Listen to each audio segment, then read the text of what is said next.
I do want to talk briefly about, Celsius, Bancor. I mean, there have been, exchanges suspending withdrawals, all kinds of different things happening.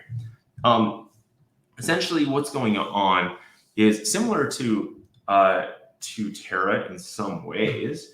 A lot of DeFi companies, a lot of platforms, lending platforms, they saw a huge opportunity in kind of taking advantage of a growing market to better to basically offer customers better services. So what they could do is do things such as take advantage of Bitcoin going up in value and using that holding or that collateral to kind of offset things such as impermanent loss, like we saw within Bancor. They have now limited their impermanent loss protection.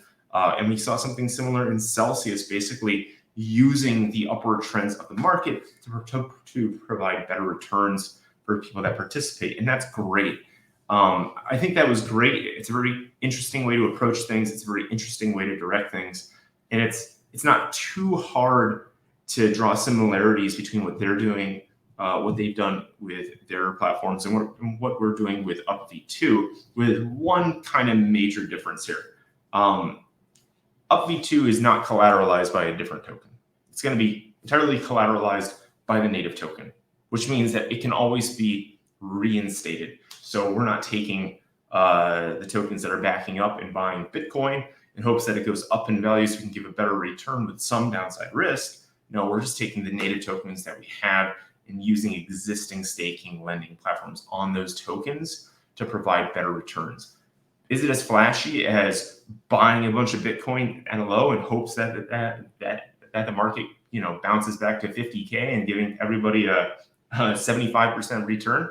No, it's not as flashy as that, but there's no downside risk.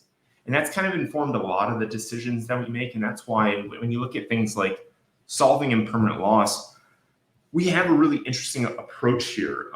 We have a very interesting approach here. And I know that we haven't talked too much about Darby and what we're doing on the institutional side, but that's going to be a major piece of V2. And I know that we haven't talked too much about like specifically how Aave is going to be utilized to provide better returns, but at the end of the day, the collateral remains intact in everything that we do. And this informs every decision that we make. So if it's a bear market, a bull market, if it's a flat market, whatever, everything remains intact. And there's a very simple right that we want to preserve, and that's the right to reopen, redeem at any time. And being able to do that kind of demonstrates where we set that restriction, so that in any market condition, it still operates. There's no difference.